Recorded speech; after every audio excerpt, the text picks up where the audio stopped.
오늘 주님께서 주신 말씀은 이사야서 22장 5절로 25절까지의 말씀입니다. 다 같이 한 목소리로 봉독하시겠습니다.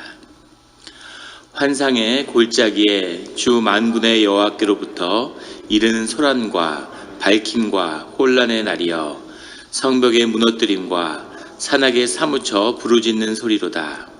엘람 사람은 화살통을 메었고 병거탄 자와 마병이 함께하였고 기르 사람은 방패를 드러냈으니, 병거는 내 아름다운 골짜기에 가득하였고 마병은 성문에 정렬되었도다. 그가 유다에게 덮였던 것을 벗김에 그 날에야 내가 숲을 곳간에 병기를 바라보았고, 너희가 다윗성에 무너진 곳이 많은 것도 보며 너희가 아랫못에 물도 모으며 또 예루살렘의 가옥을 개수하며 그 가옥을 헐어 성벽을 견고하게도 하며, 너희가 또 옛 못에 물을 위하여 두 성벽 사이에 저수지를 만들었느니라. 그러나 너희가 이를 행하신 이를 앙망하지 아니하였고 이 일을 옛적부터 경영하신 이를 공경하지 아니하였느니라.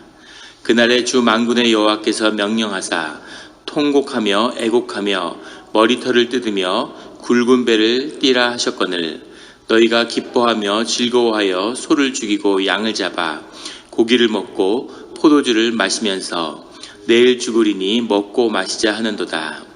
만군의 여호와께서 친히 내 귀에 들려 이르시되, 진실로 이 죄악은 너희가 죽기까지 용서하지 못하리라 하셨느니라. 주 만군의 여호와의 말씀이니라. 주 만군의 여호와께서 이르시되, 너는 가서 그 국고를 막고 왕국 맡은 자 셈나를 보고 이르기를, 내가 여기와 무슨 관계가 있느냐? 여기에 누가 있기에 여기서 너를 위하여 묘시를 팠느냐?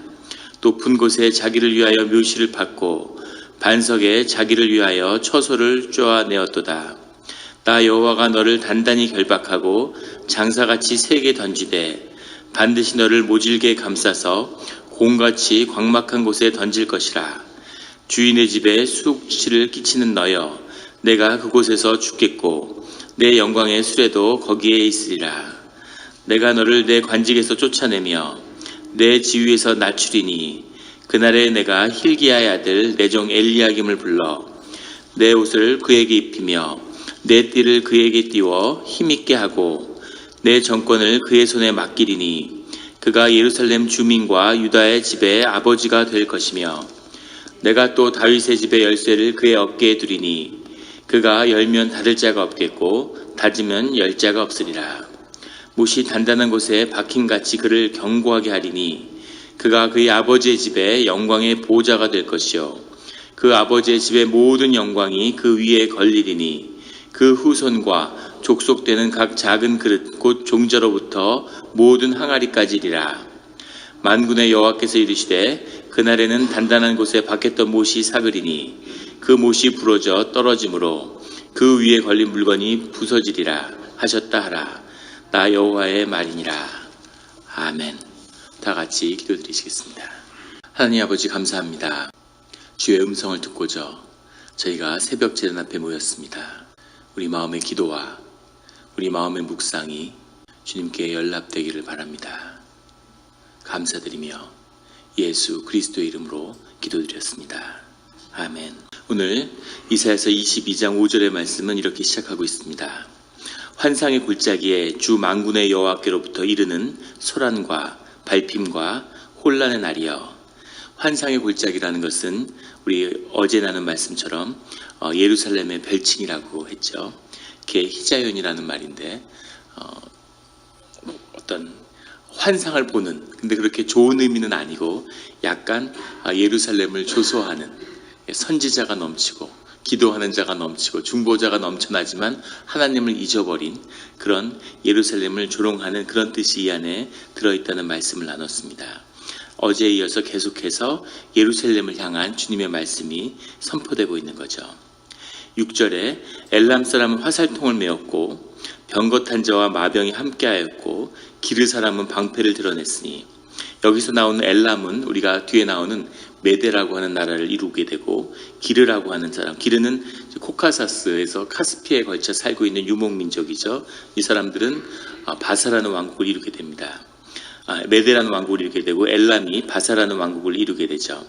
엘람은 그 페르시아, 지금의 이란 남부 지역에 있던 그런 그 기마 민족인데, 유목 민족인데 활을 잘 쏘았다고 그러죠.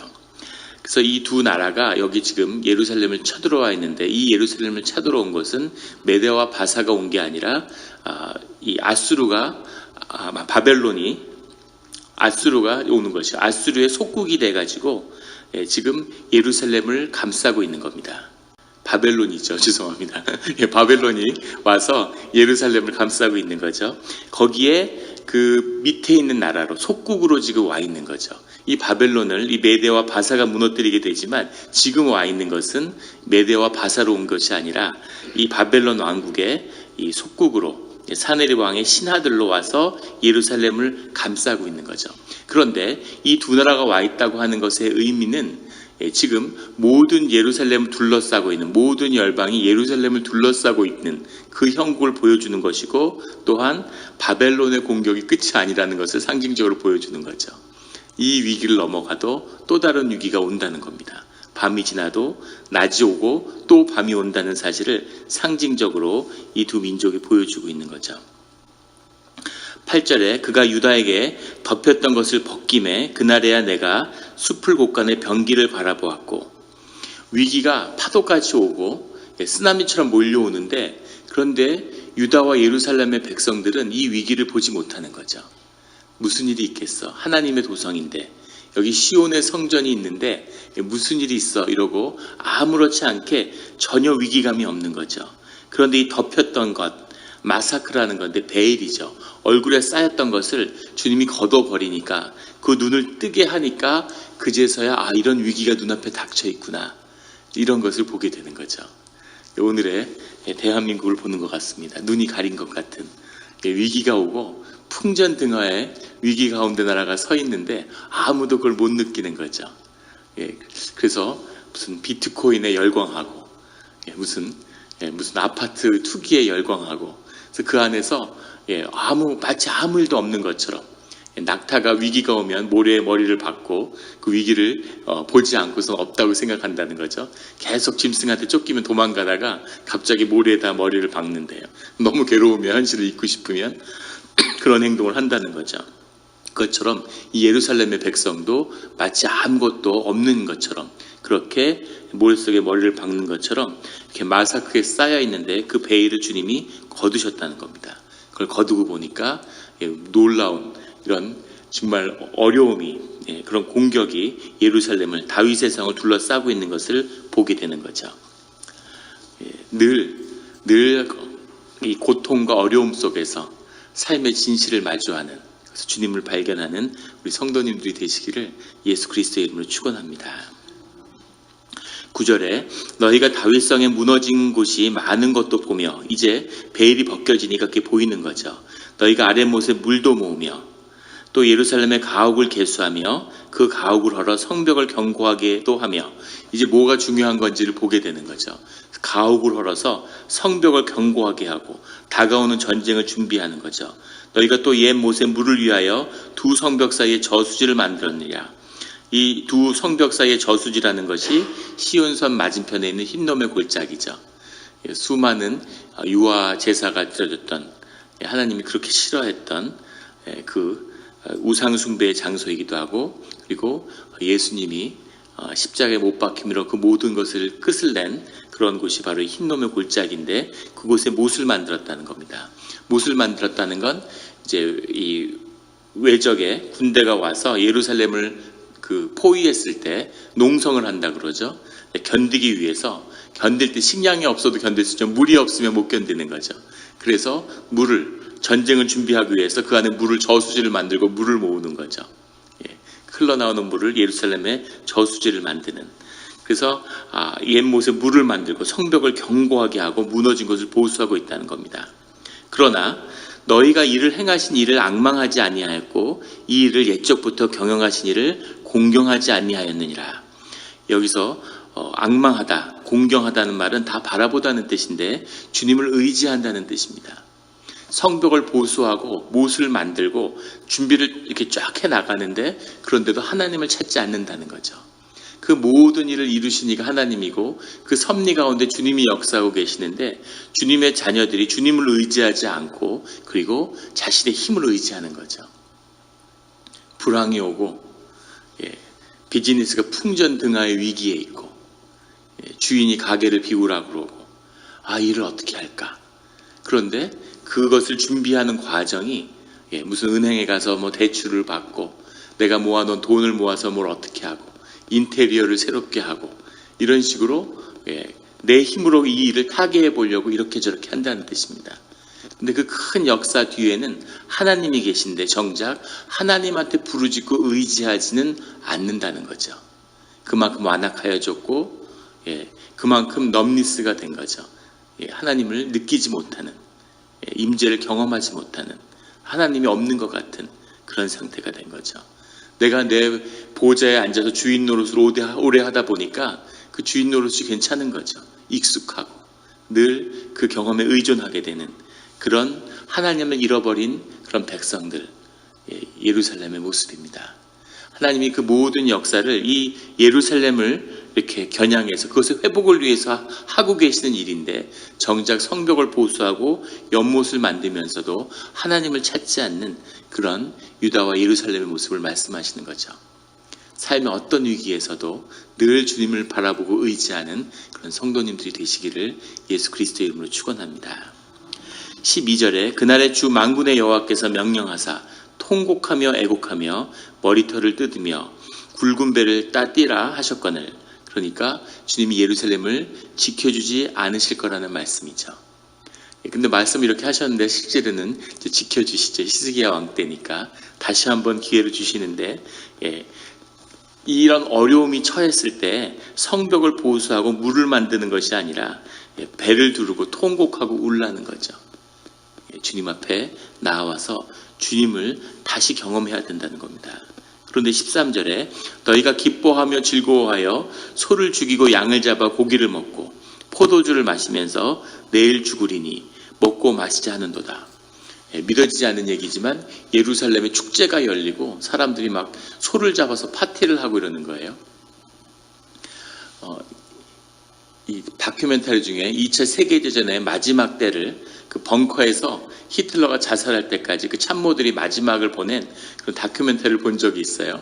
거기서 살아남은 사람들, 히틀러의 비서나 이 사람들이 쭉 증언을 하는데 아주 깜짝 놀란 건 그 마지막에 오늘 죽느냐 내일 죽느냐 그 벙커 위로 계속 폭격이 떨어지고 언제 죽을지 모르는 그 위기인데 그러면 사람들이 극도의 공포와 막 전쟁 준비와 그랬을 것 같은데 그게 아니라 그 안은 완전 축제 분위기인 거죠.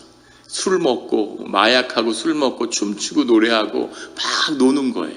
이제 다 끝나고 세상이 망했다고 생각하니까 신나게 놀자. 그 현실을 잊고 싶어서 술을 먹고 마약을 하니까 기분이 좋은 거죠. 그러니까 계속 그 안에서 파티를 하고 뛰노는 그 모습이 저는 이 말씀을 보면서 기억이 나는데 예루살렘도 똑같았다는 거죠.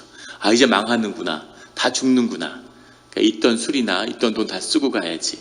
이러고 막 흥청망청거리고 축제가 벌어지는 황당하고 어처구니 없는 모습이죠.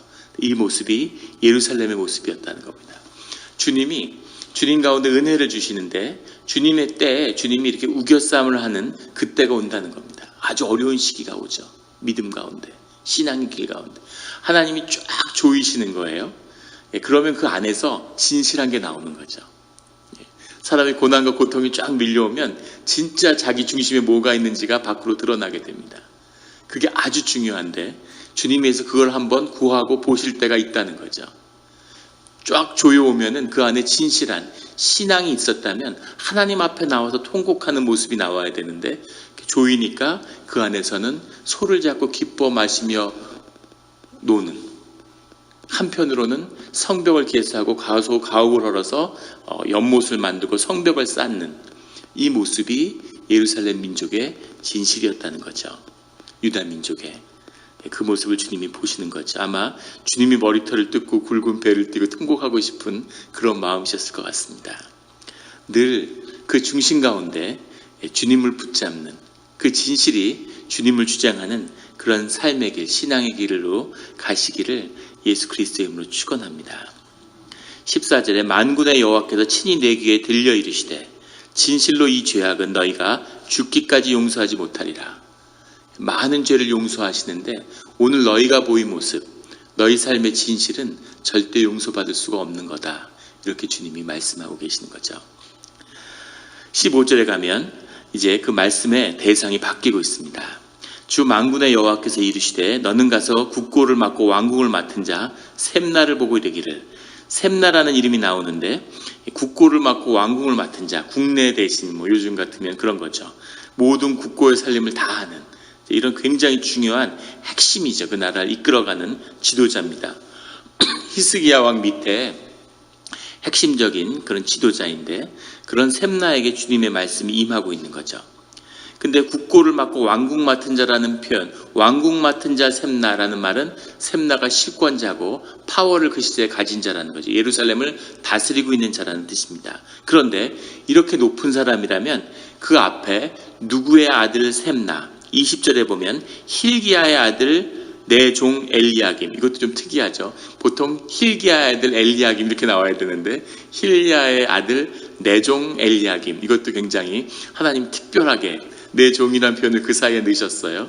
이것도 특별하게 부르는 명칭이지만 이런 고위직에 있는 사람, 예루살렘의 중심 이름을 그냥 셈나라고 부르는 것도 특이한 겁니다. 이 앞에 누구의 아들이라는 표현이 붙었어야 되는데, 그러니까 셈나를 굉장히 이제 그 집안과 항상 그렇죠. 우리가 성경을 통해서 보게 되는 건 하나님은 누구 개인을 보지 않고 늘 그 그룹을, 그 가족을 같이 본다는 겁니다. 그 집안과 그 가족의 속량, 그 안에서의 그 존재를 늘 발견한다는 거죠. 그 어머니의 기도, 할머니의 기도. 그 전에 저희가 한국에서 목회할 때 목사님이 계셨는데 목사님이 굉장히 훌륭한 사역들을 많이 하셨어요. 사실 그걸 배우고 싶어서 그 교회에 가서 같이 사역을 한 건데, 목사님이 미국에서 사역을 할 때 그 지역에서 4개로 깨진 교회를 그 목사님이 가서 하나로 다시 합치는 그런 사역을 하셨습니다. 그래서 갔는데, 그래서 그 목사님한테 뭐가 있을까? 어떤 비밀이 있을까? 그래서 같이 사역을 하고 같이 사니까 이제 그게 보이는 거죠. 놀랍게도 그 안에 아무것도 없는 거죠. 그래서 특별한 게 아무것도 없어요. 그걸 위해서 특별히 노력하는 게 아무것도 없어요. 근데 어떻게 그런 놀라운 사역이 그 목사님과 함께 할까? 근데 그 비밀을 그 목사님이 고백하는 거죠. 할머니의 기도가 평생 당신과 함께 하셨다는 거예요. 할머니가 5대가 크리스찬인데 할머니가 3대잖아요. 할머니가 시집으로 와서 온 집안을, 시할머니서부터 손주까지 온 집안을 전부 다 전도해서 다 교회에 나가게 하셨대요. 어떤 분인지, 시어머니도 어려운데 시할머니까지 수백 명의 온 집안을 전부 다 전도해서 바꿔놓으셨답니다. 매일 철야로 기도하고, 당신이 불교 중학교를 가니까 할머니가 너무 충격을 받으신 나머지 40일을 금식하고 통곡을 하고 우셨대. 내가 어떻게 기도를 했으면 내 손주가 앞으로 목사가 될 건데 이렇게 불교 학교를 가게 됐을까, 이러고 그 정도로 그런 할머니가 계시는 거죠. 그 할머니의 기도가 당신을 지킨다고. 근데 이분이 정말 많은 실수를 할 수 있음에도 불구하고 모든 것이 협력해서 선을 이루는 하나님의 은혜가 함께하고 있구나 하는 걸 보게 되는 거죠. 그런 것처럼 그 집안에 그 내려오는 기도와 그 속에서 그 사람을 발견하게 되는 건데, 셈나는 그렇게 보지 않을 뿐 아니라 셈나로 인해서 그 집안이 모두 주님의 눈 밖에 나는 그런 일들이 일어났다는 것을 이 표현 하나에서도 볼 수 있죠. 16절에 왜 셈나는 그렇게까지 하나님의 눈 밖에 났을까? 내가 여기와 무슨 관계가 있느냐? 여기에 누가 있기에 여기서 너를 위하여 묘시를 팠느냐? 높은 곳에 자기를 위하여 묘시를 받고 반석에 자기를 위하여 처소를 쪼아내었도다.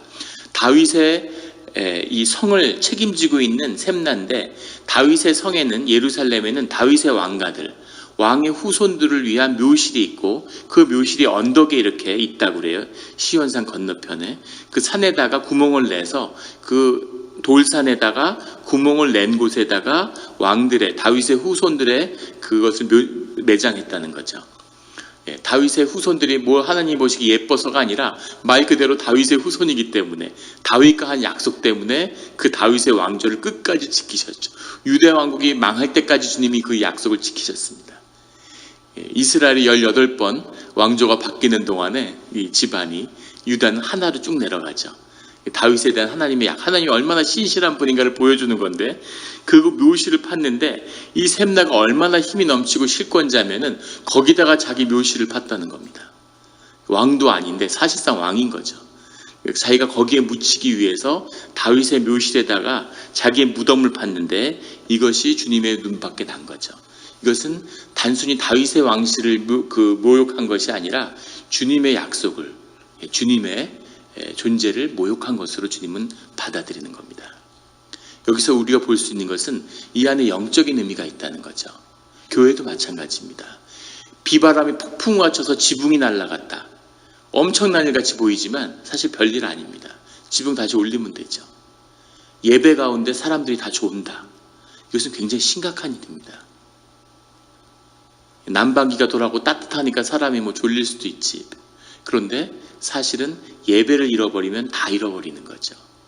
앞으로 모든 것이 무너져 내릴 거라는 것을 보여주고 있는 거죠.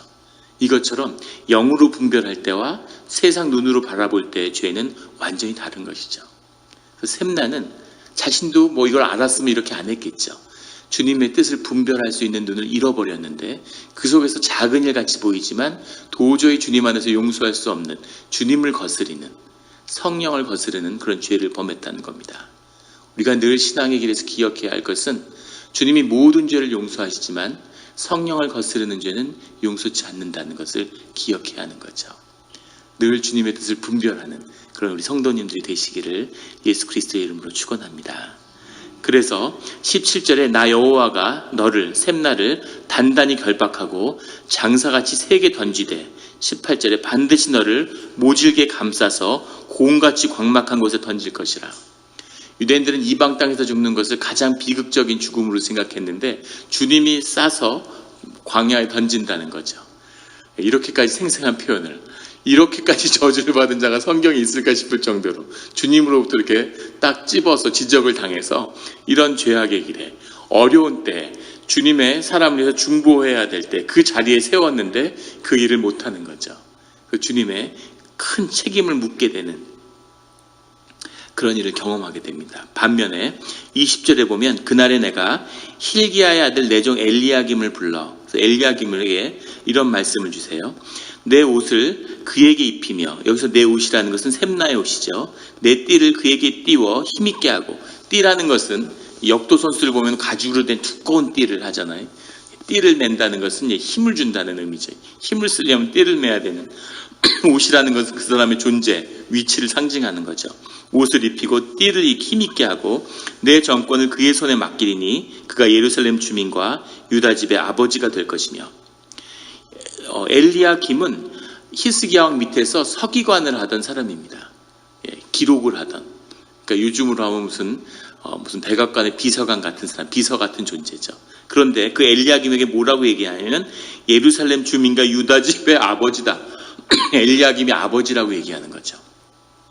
엘리야김은 나중에 셈나와 함께 랍사게가 예루살렘을 포위했을 때 가서 그런 협상을 하는 기원전 732년에 그 일을 하고, 그리고 다시 히스기야 왕이 이사야에게 보내서 하나님의 뜻을 구할 때 하나님의 뜻을 물으러 간 자죠. 한쪽에는 이사야를 세우고 한쪽에는 엘리야김이 서 있는 겁니다. 그 둘이 묻고 답하고 하는 거죠.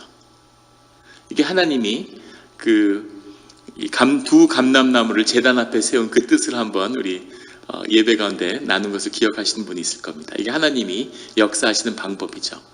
그냥 히스기야한테 얘기해도 되는데 그냥 엘리야한테 얘기를 하든지 이사야한테 얘기하든지 그렇게 하지 않으시고 항상 주님이 성스러운 주님의 말씀을 전하는 자와 그것을 받는 자로 세우는 거죠.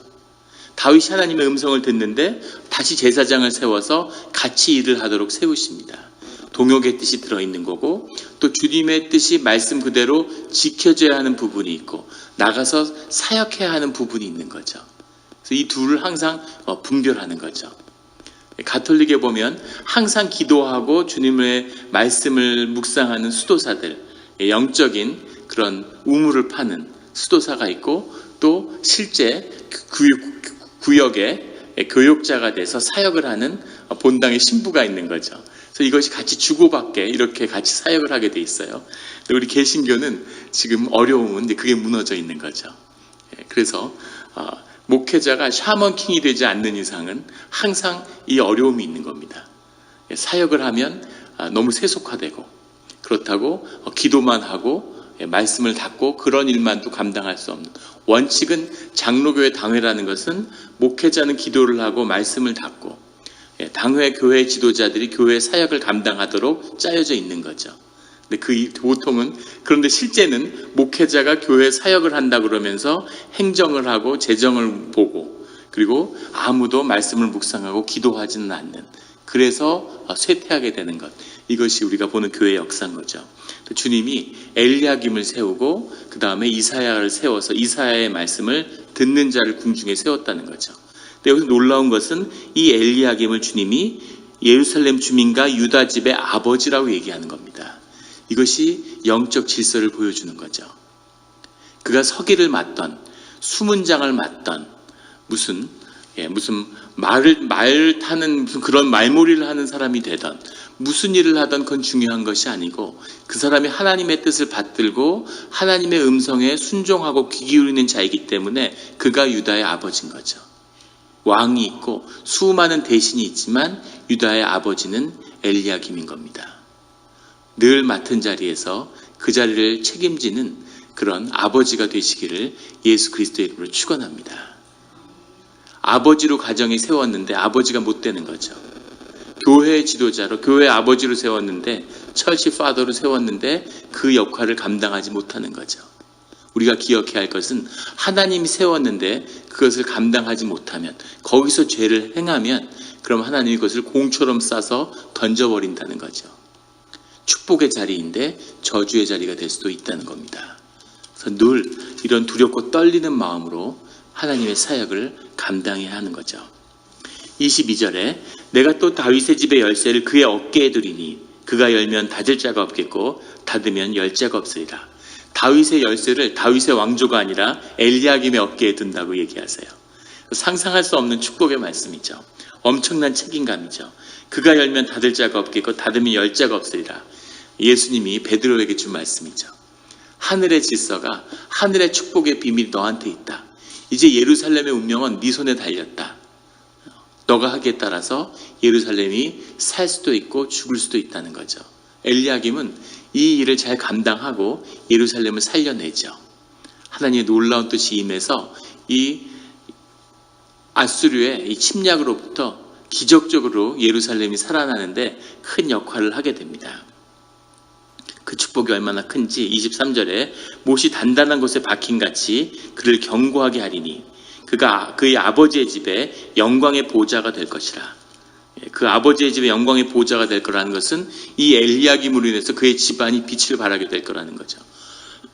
그 집안으로 인해서 그 사람이 축복받는 게 아니라 그 사람으로 인해서 그 집안이 축복받게 된다는 거예요. 우리 막내가 내가 다니는 학교가 좋은 학교야? 이러고 물어봐요. 그래서 이 지역에서 제일 좋은 학교라고 내가 항상 얘기해 주죠. 그럼 이게 왜 제일 좋은 학교냐고 물어보면 제가 네가 나왔기 때문에 이제 다니기 때문에 네가 졸업을 할 거기 때문에 제일 좋은 학교라고, 내가 왜 그러냐고 물어보는 거죠. 나중에 너 때문에 너가 이 학교를 나왔다고 이 학교가 최고의 학교라고 사람들이 다 두고두고 기억하게 될 거다. 애가 엄청 좋아해요. 지금 뭐가 뭔지 모르니까. 그런 것처럼 그 영광이 아버지의 집에 영광의 보좌가 된다는 얘기는 너로 인해서 너의 모든 주변과 너의 집안과 너의 경험과 모든 것이 영광을, 빛을 발하게 될 거라고 하는 그런 축복이죠. 그런 축복을 누리는 성도님들이 되시기를 예수 그리스도의 이름으로 축원합니다. 그 사업을, 좋은 사업을 해서 비즈니스가 잘 되는 게 아니라 내가 했기 때문에 그 비즈니스가 잘 되는 거죠. 가게 터가 좋아서 장사가 잘 되는 게 아니라 내가 장사를 하니까 그 터가 좋아지는 거죠. 이것이 주님의 역사의 뿌리인 것을 믿습니다. 24절에 그의 아버지의 집의 모든 영광이 그 위에 걸리리니, 그 견고한 못으로 박았는데 거기에 모든 영광이 걸린다는 거죠. 높임을 받은 그 영광이 떨어지지 않는다. 그 후손과 족속되는 각 작은 그릇 곧 종지로부터 모든 항아리까지니라. 모든 그 집안의 모든 족속들이 다 이 엘리야김으로 인해서 그 영광에 기대는 그런 일들을 경험하게, 그 영광에 속하는 자들이 될 거라는 거죠. 여기까지 참 말씀이 좋았는데 말씀의 마지막 반전과 어려움은 25절입니다. 성경에 굉장히 어려운 말씀들이 있어요. 근데 그것이 그 중에 하나가 바로 이 5절의 말씀이죠. 24절에서 끝났으면 얼마나 좋았을까. 근데 25절에 만군의 여호와께서 이르시되 그날에는 단단한 곳에 박혔던 못이 사그리니 그 못이 부러져 떨어짐으로 그 위에 걸린 물건이 부서지리라 하셨다 하라. 나 여호와의 말이니라. 앞에까지 못에 걸리고 영광이 있고 모든 항아리가 걸렸고 칭찬을 막 퍼부으셨는데 25절에는 못이 부러져 사가버리고 그 위에 걸렸던 게 다 떨어진다, 이렇게 얘기하시는 거예요. 그래서 역사적으로 이 말씀 때문에 다들 큰 충격에 빠진 거죠. 이 말씀의 뜻이 뭘까? 전통적인 해석 가운데는 이때까지는 엘리야김을 축복했는데 이 뒤에 얘기는 설마 샘날을 향한 것일 거다, 이렇게 해석하는 방법입니다. 근데 문맥상으로 보면 말이 안 되죠. 앞에 못 얘기는 엘리야김이 해준 건데 에리야김이 이 뒤에 나오는 갑자기 못이 사가버린다고 얘기하니까 못을 견고하게 받아서 움직이지 않을 거라는 말씀과 목이 사가서 다 녹슬어서 다 사가버린다는 거죠. 이 말이 연달아 나오기 때문에 여기서 이것이 다시 샘날을 가리킨다는 건 좀 억지스러운 해석입니다. 그래서 이것이 엘리야김을 향한 것이라면 왜 엘리야김이 앞에서 이렇게 축복하고 갑자기 이 말씀을 뒤집었을까? 그거죠. 그래서 또 일부에서는 엘리야김은 집안과 엘리야김이 사실은 이제 또 실권자가 되는 거죠. 그래서 그 집안이 또 이 예루살렘과 유다를 쥐락펴락하고 죄를 행했기 때문에 그래서 엘리야김의 집안도 몰락하게 한다는 뜻이 이 안에 들어있다, 이렇게 해석도 합니다. 그런데 문제는 뭐냐면 그렇게 볼 아무런 근거나 역사적 기록이 없어요. 그건 추정일 뿐이죠. 또 엘리야김을 예수님의 예표로 보는 사람들이 있습니다. 왜냐하면 너무 엄청난 축복이 이 안에 있기 때문에 어깨에다가 다윗의 집에 이것을 열쇠를 주겠다, 단단한 못에 너의 영광이 드러날 것이다, 막 이런 말씀을 주셨기 때문에 엘리야김의 이 구원의 상징이고 예수님의 예표다, 이렇게 보는데 그것도 좀 억지스러운 해석인 것 같습니다.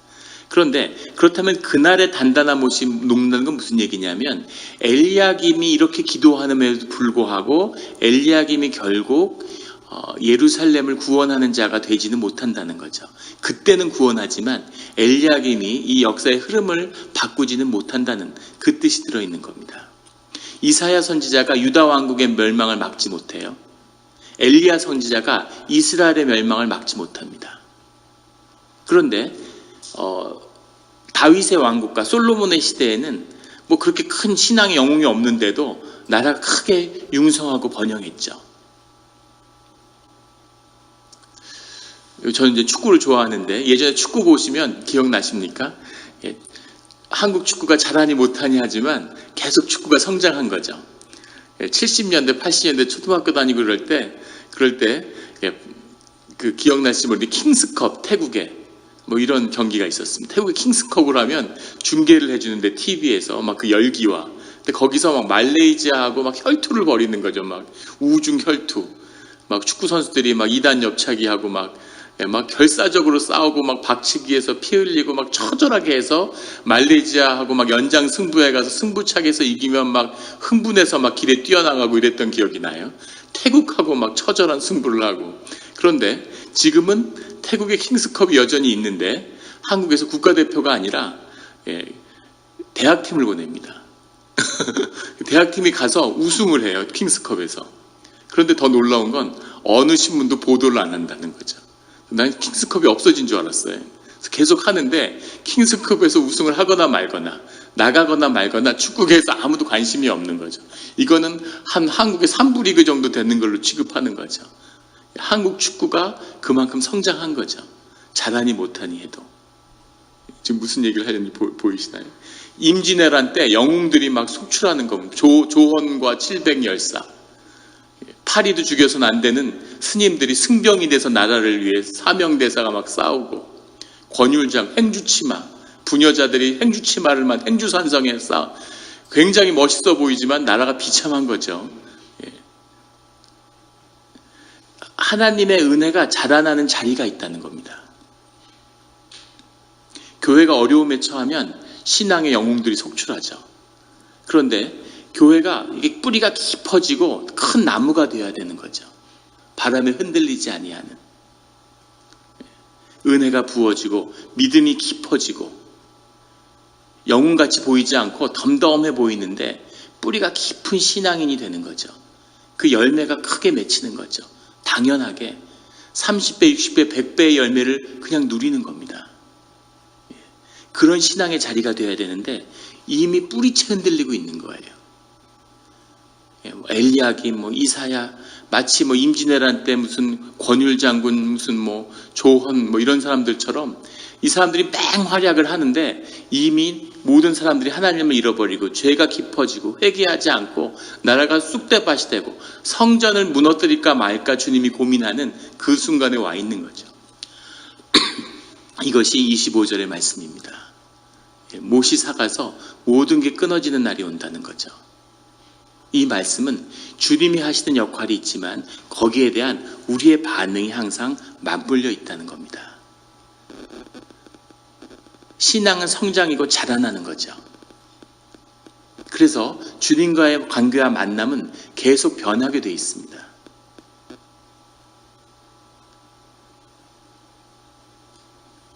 아이들이 이빨을 처음 혼자 닦았는데 이빨을 닦고 나오니까 이 칫솔을 들고 입에 이렇게 묻히고 이러고 나오는 거예요. 막 박수치고 진짜 잘했다고. 혼자 이빨을 닦았다니 막 잘했다 이러는 거죠. 나이가 40인데 여기 이렇게 묻히고 이렇게 들고 나오면 뭐라고 그러겠습니까? 엄청 욕을 먹겠죠. 들어가서 씻고 뒤에 정리도 잘해야 되고 똑같은 행동인데 완전히 다른 기준으로 평가되는 거죠. 신앙은 자라야 됩니다. 우리 영락교회가 35년 됐어요. 개척한 교회하고는 다르죠. 그 자리에서 그 자리에 걸맞는 신앙의 뿌리와 열매가 나타나야 되는 거죠. 늘 신앙이 자라날 수 있는 하나님 굳게 받은 못이 35년이 돼서 삭아버리는 것이 아니라 그 내린 뿌리를 통해서 열매가 드러나는 그것을 이제 누릴 수 있는 그런 자리로 나아가는 신앙이 되어야 되는 거죠. 신앙은 절대로 나에게서 끝나지 않습니다. 내 자녀에게로, 내 후손에게로, 우리 가족에게로, 우리 민족에게로 계속 흘러가는 거죠. 그 축복의 문을 열고 그것을 놓치지 않는 그런 축복의 자녀들이 되시기를 예수 그리스도의 이름으로 축원합니다. 기도드리시겠습니다.